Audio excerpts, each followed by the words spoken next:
주 앞에 신앙, 주 앞에 신앙이라는 제목으로 말씀 나누겠습니다. 161절 보시면 시인은 고관들의 박해를 받고 있다고 합니다. 이 고관들이라는 것은 권력을 가진 자라고 할 수 있습니다. 힘 있는 자들이 거짓으로 꾸며서 신에게 억울한 일을 당하게 하고 있습니다. 요즘 갑질한 일들이 계속 언론에 보도가 되고 있습니다. 회사 오너인 사람이 직원에게 폭력을 쓰고 폭압적으로 괴롭히는 일이 보도되었고요. 지방 자치단체 의원들이 해외 연수 여행 중에 가이드를 폭행한 일들이 공분을 하고 있습니다. 또 체육계에서도 오랫동안 선수를 폭행하고 성폭행했던 일들이 드러나면서 참 시끄럽습니다. 이 본문에도 시인이 일종의 그런 갑질을 당하면서 고난을 겪고 있다는 것이죠. 부당하고 억울한 고난을 이렇게 겪을 때 우리 성도 입장에서 우리가 주의할 점들이 있습니다. 피해 의식에서 사로잡히고 우리가 그런 고난당한 것들에서 분노를 억누르고만 있게 되면은 우리 안에 상한 감정들이 좋지 않은 방향으로 분출될 수가 있습니다. 시집살이를 호되게 겪은 사람이 시집살이를 시킨다고 하죠.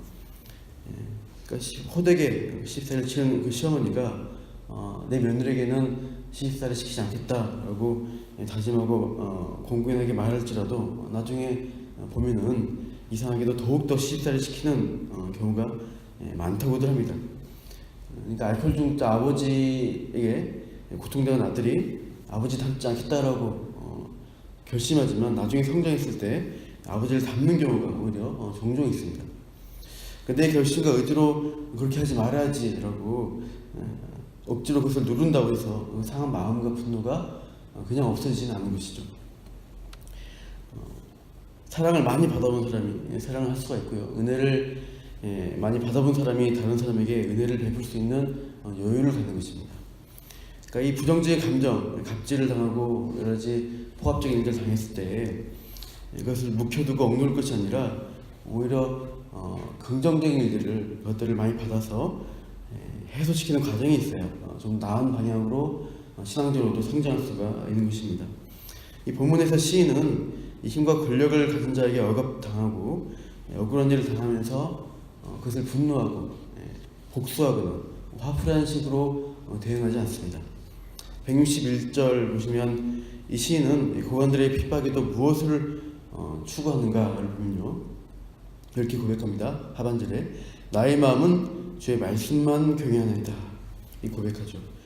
162절 보시면 사람들이 많은 탈취물, 그러니까 전리품을 구하는 큰 이득을 취하는 행동을 하고 있을 때 시인은 그런 이득 취하는 가운데 더 중요하게 여기는 것은 내가 주의 말씀을 즐거워한다라고 말합니다.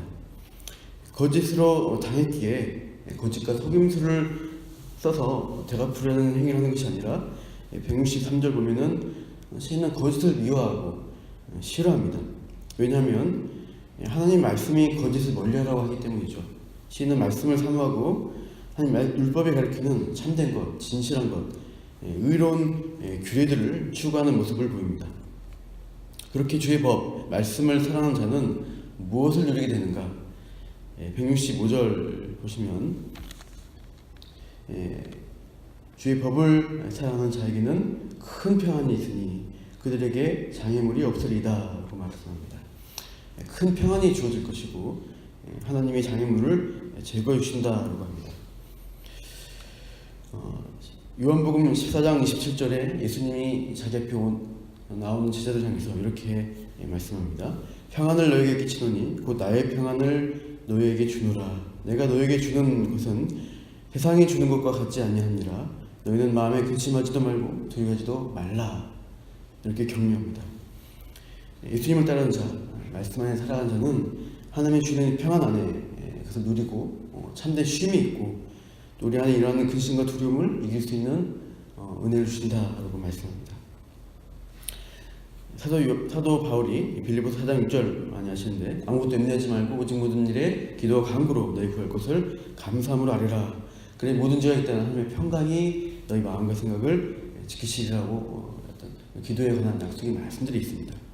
염려와 근심의 일이 있어도 그것을 하나님께 맡기고 아뢰면 이 모든 것을 아시는 지각에 뛰어난 하나님께서 기도한 자에게 참 평강을 주신다는 것이죠.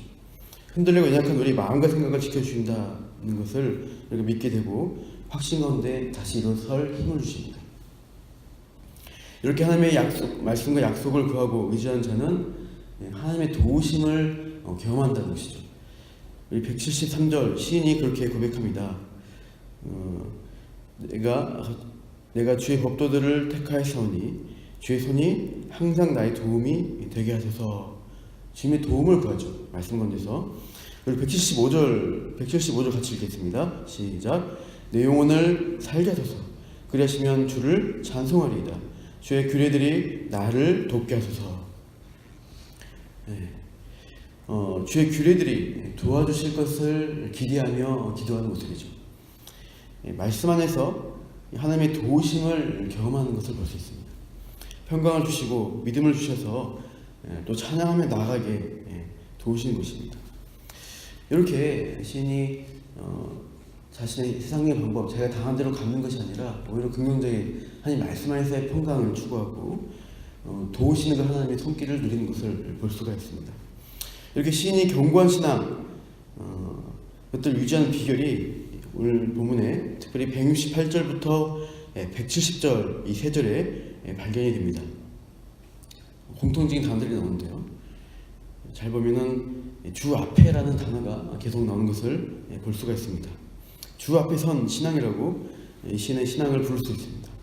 나의 모든 행위가 주 앞에 있다라고 고백하죠. 168절. 그리고 계속해서 나의 부르짖음, 나의 간구가 주의 앞에 이르게 해달라고 간구합니다. 주 앞에 선 신앙의 모습을 시인이 가지고 있어요. 우리가 신앙을 갖고 산다는 것은 보이지 않는 하나님을 의식하며 살아가는 것을 가리킵니다. 우리 눈에 하나님이 보이지 않지만 은밀한 중에 보시고 계시는 그 하나님을 의식하면서 주 앞에, 하나님 앞에 선 존재로서의 삶을 살아가는 자가 진정한 신앙인이다고 할 수 있습니다. 종교개혁자 마틴 루터는 이러한 신앙인의 모습을 라틴어로 코람데오, 하나님 앞에 선, 하나님 앞에서라고 표현을 했습니다. 종교개혁자인 칼빈도 그 일생의 저명 가운데 가장 중요한 덕목으로 코람데오라고 했습니다. 주 앞에 서 있는 신자로 사는 것을 간절히 추구하며 사모했던 것이죠.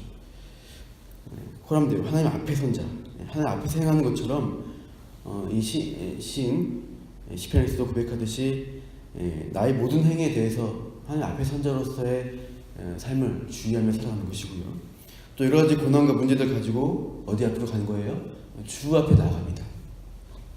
그 앞에서 간구하면서 응답을 구하고 또 인내하면서 살아가는 이 코람데오 정신이 우리에게도 이 땅을 살아가는 우리에게도 필요하다는 것입니다. 이 주 앞에 신앙, 이 코람데오 자세를 잃어버린다고 하면은 우리는 어떻게 될까요?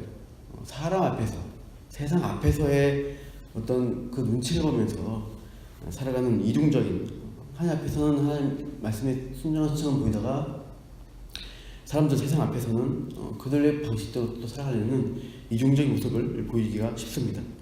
사람의 눈치를 보고 또 세상의 가치에 휩쓸리게 되는 것이죠. 신의 갑질을 줬던 그 거짓의 힘, 거짓과 힘을 의지하면서 두려운 가운데 빠지는 것입니다. 평강이 없습니다. 우리가 본문을 통해서 하나님 백성이 추구할 바는 무엇이냐? 하나님 앞에 선 신앙이다. 주 앞에 신앙을 무장하는 것입니다. 그렇게 할 때 말씀을 사모하는 자에게 주시는 약속된 그 큰 평강을 누릴 수 있고 또 하나님의 도우심으로 응답받는 역사가 주 앞에 선 신자에게 있다는 것입니다.